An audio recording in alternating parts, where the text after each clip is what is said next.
पहले के जमाने में गोल्ड के कॉइन्स यूज होते थे। आपसे अगर वो टूट जाए या आप उसको मेल्ट करके किसी दूसरे शेप का बना दो, फिर भी उसकी वैल्यू सेम रहती थी, क्योंकि उसके ऊपर किसकी फोटो लगी है या उसके ऊपर किसके सिग्नेचर है, इस चीज से उसकी वैल्यू डिसाइड नहीं होती थी, बल्कि वो किस मेटल से बना हुआ है, उस मेटल की खुद की एक वैल्यू रहती थी। ऐसे मनी जिसकी खुद की एक इंट्रिंसिक वैल्यू रहती है, उसको कमोडिटी मनी कहते हैं, क्योंकि वो किसी ना किसी कमोडिटी से बने हैं, जैसे कि गोल्ड, सिल्वर, कॉपर। पर आजकल हम लोग जो करेंसी यूज करते हैं, उसकी कोई खुद की वैल्यू नहीं है, वो बस एक पेपर के टुकड़े से बनी हुई है। उसको फाड़ दो या उसको पानी में डाल दो तो खत्म, उसकी जीरो वैल्यू। ऐसे मनी को जिसकी खुद की कोई इंट्रिंसिक वैल्यू नहीं होती, उसको फिएट मनी कहते हैं। आप कोई भी ज्वेलरी शॉप में पेपर की नोट लेकर जाओ, वो आपको पेपर के बदले में एक्चुअल सोना देगा, क्योंकि उस दुकानदार को भरोसा है कि इस नोट की इक्वल वैल्यू है। पर कैसे लोग इतना भरोसा क्यों कर रहे हैं इस पेपर के टुकड़े के ऊपर? ये भरोसा आता है इसकी वजह से। आपने नोट्स पर लिखा हुआ देखा होगा, मैं धारक को 500 रुपए अदा करने का वचन देता हूँ, I promise to pay the bearer the sum of ₹500। और नीचे होती है आरबीआई गवर्नर की सिग्नेचर। आरबीआई गवर्नर हमसे प्रॉमिस कर रहे हैं कि जिसके पास भी ये नोट होगी, उसको 500 रुपए के बराबर की वैल्यू दी जाएगी, ये उनकी गारंटी है। एंड ऑल्सो गवर्नमेंट ने करेंसी को लीगल टेंडर का स्टेटस दिया है। लीगल टेंडर मतलब एक ऐसा मोड ऑफ ट्रांजैक्शन जिसको गवर्नमेंट रिकॉग्नाइज करती है, मतलब जिसको कानून की मान्यता है। जब ये लीगल टेंडर का स्टेटस हटा लिया जाता है किसी से, उसको डिमोनेटाइजेशन कहते हैं। जैसे 2016 में हुआ था, 500 रुपए की नोट और 1000 रुपए की नोट से ये लीगल टेंडर का स्टेटस हटा लिया गया था। वर्तमान में जारी 500 रुपए और 1000 रुपए के करेंसी नोट लीगल टेंडर नहीं रहेंगे, यानी ये मुद्राएं कानूनन अमान्य होगी।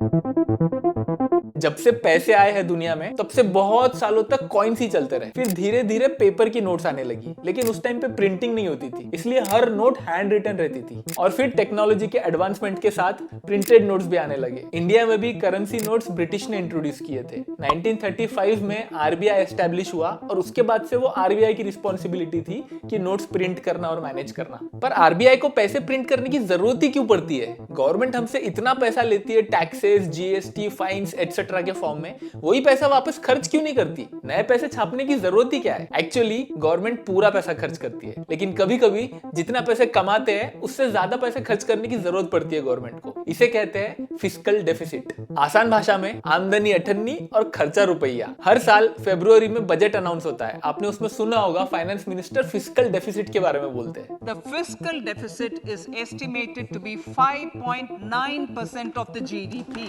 फॉर एग्जाम्पल, अगर गवर्नमेंट 10,000 करोड़ रुपए इस साल कमा रही है, लेकिन उनका 12,000 करोड़ रुपए खर्च करने का प्लान है, तो ये जो 2,000 करोड़ रुपए कम पड़ रहे हैं, इसे कहते हैं फिस्कल डेफिसिट। और इस फिस्कल डेफिसिट को पूरा करने के लिए पैसे प्रिंट करने पड़ते हैं। पर अब आप बोलोगे कि क्या जरूरत है एक्स्ट्रा खर्च करने की, जितनी इनकम हो रही है उतना ही खर्च करो। इसके बहुत सारे रीजंस हो सकते हैं, लेकिन just for the sake of understanding हम लोग एक बहुत सिंपल और रीसेंट एग्जांपल लेते हैं। कोविड में लॉकडाउन था, नेशनल लॉकडाउन। देश भर में हर दुकानें, हर बिजनेस, सब कुछ बंद था। तो ऑब्वियसली गवर्नमेंट को फाइन्स, टैक्सेस ये सब तो नहीं मिले होंगे, लेकिन गवर्नमेंट को खर्चे तो करने थे वैक्सीनेशंस पे, हॉस्पिटल्स पे। ये पैसा कहां से आएगा? इसके लिए गवर्नमेंट के पास दो तरीके होते हैं, या तो मार्केट से लोन ले लो, बैंक से, फाइनेंशियल इंस्टीट्यूशन जैसे कि एलआईसी, या तो फिर फॉरेन कंट्रीज से। लेकिन अगर सबकी हालत टाइट है और कोई लोन देने की कंडीशन में नहीं है, तब गवर्नमेंट जाती है आरबीआई के पास। बट आरबीआई से लोन लेने में एक बहुत बड़ी प्रॉब्लम है। जब बाकी लोग गवर्नमेंट को लोन देते हैं, तो उन लोगों ने जो पैसा कमाया है, जो सेव किया है, उसमें से लोन देते हैं। बट आरबीआई के पास तो खुद का पैसा नहीं है। जब वो गवर्नमेंट को लोन देती है, तो नया पैसा प्रिंट करके लोन देती है। इस तरीके को, मतलब नया पैसा प्रिंट करके गवर्नमेंट का डेफिसिट पूरा करने को मॉनेटाइजिंग द डेफिसिट भी कहते हैं। अब शायद आपको ये वाली न्यूज भी समझ आएगी। इसमें सजेस्ट किया जा रहा है कि आरबीआई ने पैसे प्रिंट करके फिस्कल डेफिसिट को फाइनेंस नहीं करना चाहिए। पर ऐसा करने में क्या प्रॉब्लम हो सकती है? एक एग्जांपल लेकर समझते हैं। सपोज एक आदमी के पास 10 किलो सोना है और उसके 10 बेटे हैं। वो चाहता है कि ये सोना अपने हर बच्चों में इक्वली डिवाइड करे। तो वो हर बच्चे को एक एक टोकन देता है और बोलता है कि जिसके पास भी ये टोकन रहेगा, मैं गारंटी देता हूँ कि उसको 1 किलो सोना मिलेगा। सब बच्चे खुश। कुछ महीनों बाद उन बच्चों की शादी होती है और सबकी बीवियां घर पे आती है। अब वो बूढ़ा आदमी सोचता है कि ये जो नई लड़कियां घर पे आई है, ये भी हमारी फैमिली का इक्वल पार्ट है, इनको भी इक्वल वेल्थ में डिस्ट्रीब्यूशन मिलना चाहिए। इसलिए वो और 10 टोकन सब लड़कियों में बांट देता है। मतलब अब घर में 20 टोकन हो गए। पहले जिस टोकन की वैल्यू 1 किलो सोने के बराबर थी,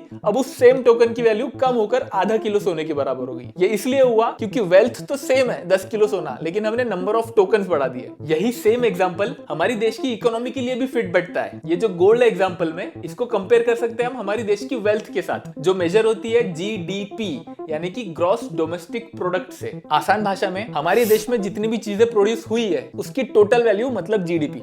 और ये जो टोकन है यह है हमारी करेंसी जो हम लोगों में डिस्ट्रीब्यूट कर रहे हैं प्रिंट करके। अगर हम लोग हमारी इकोनॉमी में प्रोडक्शन नहीं बढ़ाएंगे, वो सेम रहेगा, बस नए नोट्स प्रिंट करके लोगों में बांटते रहेंगे, तो जो नोट्स है उनकी वैल्यू कम होती रहेगी। और इसी को कहते हैं इन्फ्लेशन, जो मैंने इस वीडियो में बहुत अच्छे से एक्सप्लेन किया है। और इसीलिए आरबीआई एंड गवर्नमेंट कितने नए नोट्स प्रिंट करने हैं ये डिसाइड करने से पहले इस चीज का बहुत अच्छे से ध्यान रखते हैं कि हमारा फिस्कल डेफिसिट कितना है और हमारे देश की वेल्थ कितनी बड़ी है, मतलब जीडीपी कितना बड़ा है। इसके अलावा आरबीआई ये भी चेक करती है कि जो पुराने नोट्स ऑलरेडी सर्कुलेशन में है उसमें से कितने नोट्स फट गए हैं, क्योंकि उनको रिप्लेस करके उनकी जगह भी नए नोट्स प्रिंट करने हैं। तो इस तरीके से कैलकुलेट होता है कि टोटल नए नोट्स कितने प्रिंट किए जाएंगे।